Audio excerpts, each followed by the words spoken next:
Right, good morning everybody. Let's begin. You never talk about your feet because they're disgusting, but I have to talk about mine. Over the summer, I had surgery on my right foot. You may ask why. Well, because when I was 5 years old, my parents thought I had flat feet, or at least my feet looked weird, both when I walked and in general. They took me to see a foot specialist called an orthopedist. The orthopedist ordered x-rays. After seeing those x-rays, he told me to wear inner soles in my tennis shoes. Okay. I wore inner soles for 3 years, and I saw this orthopedist every 6 months. After 3 years, progress none, and something is definitely wrong. My feet did not look like normal feet. It was obvious. Just about 2 years ago, the orthopedist sent me down to Palo Alto to see an orthopedic surgeon. His name was Dr. Rush. After looking at my feet in an x-ray, he concluded that I would need surgery in approximately 8 years. He certainly didn't rush to do the surgery. Months later, I toddled to another orthopedic surgeon. His name was Dr. Todd, a surgeon, to get a second opinion. He ordered an MRI. He agreed with Dr. Rush. Many x-rays over the years showed that my bones were getting worse. Finally, I went to a third surgeon, Dr. Saxena. He ordered a CT scan. After the results, he told me I should have had surgery years ago. I was flabbergasted by the situation. I wanted to get it over with because I was tired of my parents nagging me about it and telling me that I walked like Charlie Chaplin. My foot bones had deformed over the preceding years, and in those years, my feet hurt at the end of every day. After wearing inner soles for 3 years, it left me flat-footed, which isn't right.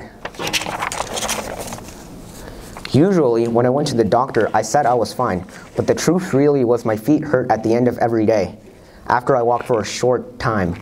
Sometimes it was very short. My condition wasn't really flat feet, it was coalition syndrome. It's basically when my bones stacked on each other. It's pretty painful, don't have it. Okay.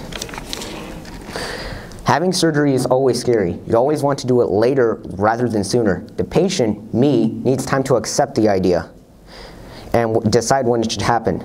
Look, in my case, it took me years to find out when I should have it. My parents decided for me because that's what they usually do. I had no choice. I would have to have surgery. I have many unpleasant thoughts that I don't want to tell. During the final week before the surgery, I counted down to the day and walked more than I usually did to have a little bit of memory of the pain. The feeling when the surgery gets closer is fear. I didn't want to do it even though I knew I had to. What was going to happen? The day before the surgery, I got braces on my teeth. They got attached that day. Don't ask. Which drove me crazy at first. I was also in a bad mood. Then I got a haircut that I thought was horrible. It's 4 a.m. Wednesday morning, the day of the surgery, and I get into the car with no breakfast or water at all. It's protocol. I luckily have some slight energy to listen to some music. Then I go into the waiting room and wait. This is only the start. They tell me to put on a hideous gown. They put some IV in me, and then the surgeons come in to check on me. One of the surgeons that came in was an anesthesiologist. His name was Dr. Rudy. And he was tall. I'm pretty sure that he can do a dunk easily. Then I get rolled over on the bed, and I ask if I can walk to the operating room. They said no. Last minute, they told me to adjust my foot, and they put a mask on me. I'm knocked out. I can't even remember it. In other words, it would be called medically induced amnesia. I wake up, not knowing what is going on, thinking about punching the nurses. I feel like I want to go back to sleep. The pain wasn't bad at all at first because they pretty much put one of my nerves to sleep. Luckily, I was able to avoid using pain meds because I didn't really need them. Using one foot is hard because I put too much pressure on it, and it gets tired quickly. Hopping isn't good either because my right foot needs to be still. It cannot wobble. Getting around was the hardest thing. Getting into the shower was hard because there was a lip between the shower and the floor. Have you ever worried about a lip between the shower and the floor, or even the curbs on the sidewalk? They're not really noticeable, but they're still there. Twice I fell down outside the shower. I also had to put a bag on my cast to keep it dry.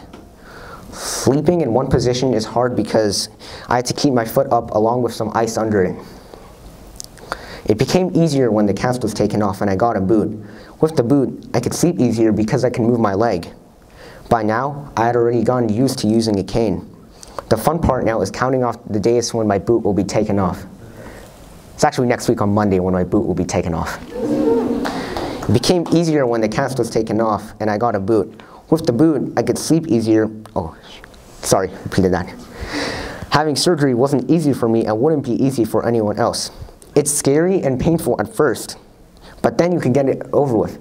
Don't be afraid to experience pain, or at least get rid of it in your life. For me, like a foot you can walk on.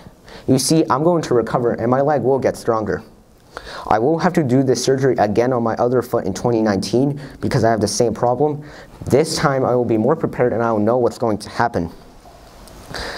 From this experience, I learned 5 psychological stages: denial, anger, bargaining, depression, and acceptance. I'm thankful for these experiences. Thanks for listening.